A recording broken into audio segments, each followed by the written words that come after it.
यहाँ आप देखने वाले हो शिवकान खेड़ेगांव ट्रेडिशनल विलेज कि उस ज़माने में लोग कैसे रहते थे, उनका रहने का जो अंदाज वगैरह रहता था वो कैसा होता जी। अभी आप अंदर आइए, इधर आपको सब देखने को मिलेगा जी। इधर देखिए, इधर से शुरुआत है। यहाँ पे एंट्री फी वगैरह लेना पड़ता है इधर जी। जो पर पर्सन 100 रुपये रहती है। ठीक है।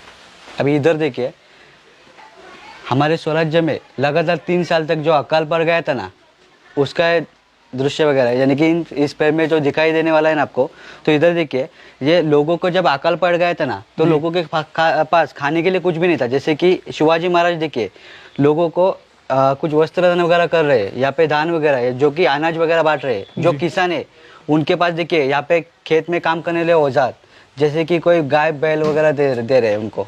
और इधर देखिए, जो शिवाजी महाराज ने जो सब पहले किला जो जीत लिया ना, तो तोरना किला, उसके बाद देखिए पहला तोरण बांधा गया था। तो राजमाता जिजाऊ माँ साहब यानी कि उनकी माँ, उनके साथ देखिए, उनको किले के ऊपर जो उनके लोग हैं, उनका जो उनके ऊपर चेहरे के ऊपर जो खुशी है ना, वो देखने के लिए खुद उनके पास उनके साथ किले पे लेके आए। और इधर देखिए, जो शिवाजी महाराज के समय जो उनका जो राज्याभिषेक हुआ ना, तब जमाने में उनका क्या, जो उनसे मिलने के लिए जो कुछ भी लोग आए थे, तो आते हुए कुछ ना कुछ सामान वगैरह उनके लिए भेंट, जैसे कि गिफ्ट वगैरह लेके आए थे।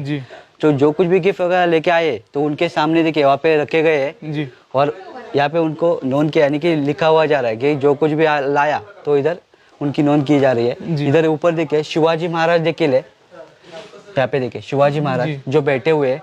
और इधर देखिए राजमाता जिजाऊ माँ साहब, उनकी माँ, उनके दूसरे छोटे बेटे राजाराम महाराज, यहाँ पे शंभू राजे देखिए। और इधर अष्टप्रधान मंडल, जो उनके सैनिक वगैरह रहते थे ना, यहाँ पे देखिए अंग्रेज आए हुए हैं, वो इंग्लिश में कुछ बात वगैरह कर रहे हैं। और ट्रांसलेट करके यहाँ पे देखिए हमारे जैसे कि जो ट्रांसलेटर है ना, वो ट्रांसलेट करके शिवाजी महाराज को बता रहे हैं। देखिए अभी इधर देखिए, शिवाजी महाराज जब कर्नाटक गए थे ना घूमने के लिए, तो उनकी मुलाकात कुतुब शाह से हुई थी। तो उन्होंने कुछ शिवाजी महाराज से आंसर वगैरह किया, उनकी बातचीत उनकी चली। तो उन्होंने शिवाजी महाराज से कहा कि आपके पास घोड़े दल है, पायदल है, और हत्ती दल क्यों नहीं है। तो शिवाजी महाराज ने कहा कि हमारा जो एक एक मावला यानी कि एक एक सैनिक है, सोल्जर है, वो यानी कि हाथी के बराबर का है। तो उन्होंने उनको चैलेंज किया हमारे शिवाजी महाराज को। तो किसी का भी नाम न लेके ऐसाजी कंग सामने आए थे और हाथी की सोंड काटी, एलिफेंट की सोंड उनसे अलग की थी। अच्छा जी। हाँ, तो ये इधर दिखाया हुआ भी है। हाँ, इधर दिखाया है, देखिए ये ऐसाजी कंग है जी, और उन्होंने ये सोंड काटी हुई है जी। अभी इधर आइए, इधर से आपको ट्रेडिशनल विलेज का जो पहले ज़माने का लोग यानी कि जो धान वगैरह अनाज वगैरह निकालते थे जी, वो अनाज कैसे निकालते थे, या फिर जो बैल को हल वगैरह जोतने के लिए सिखाया जाता था, वो कैसे सिखाया जाता था, तो आपको यहाँ पे देखने को मिलेगा। अभी इधर देखिए, जो बैल दिखाई दे रहा है ना, हाँ जी, इसको खलन की यानी कि घाना देखिए, और इसके ऊपर आपको बैल दिखाई दे रहा है। इसके ऊपर पहले बहुत जैसे कि 5 और 6 बैल रहते थे, अभी खाली दिखाने के लिए एक रखा है। तो इसकी तरह से बैल को ऐसे तरीके से सिखाया जाता था, और जो कुछ भी फसल वगैरह आती थी वैसे काट के बैल के पैर के नीचे डाल दी जाती थी। अच्छा। और उसके ऊपर बैल को घुमाया जाता था। जिस स्पीड से उसके ऊपर बैल चलता था या फिर दौड़ता था, उस स्पीड से उसको कुचल दिया जाता था। यानी कुचलने के बाद जो घास है वो अलग होती थी, और जो धान वो अलग होता था। अलग हुआ धान को फिर के समिट से एक गोने में या फिर कनगी में स्टोर किया जाता था, और जो घास है उसको समिट के बांध के इसके मचान के ऊपर, यानी कि जो इसको मचान कहते हैं ना, इसके ऊपर डाल दी जाती थी, यानी कि रखी जाती थी। अच्छा, ताकि ये बारिश के टाइम फिर से यूज की जाए जी।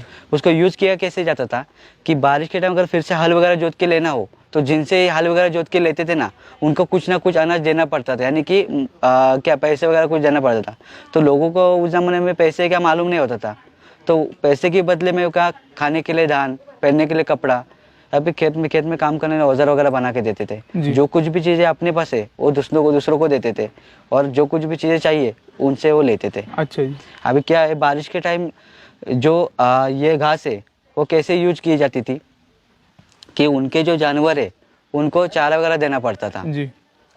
जैसे कि बारिश जो ज्यादा होती थी, तो जो गाय बैल है उनको बारिश के टाइम बाहर नहीं निकलना मुश्किल होता था, तो ऐसे ही घर में स्टोर किया जाता था। अच्छा। ये जो धान यानी कि फसल है जी, घास है। तो अभी इधर आइए,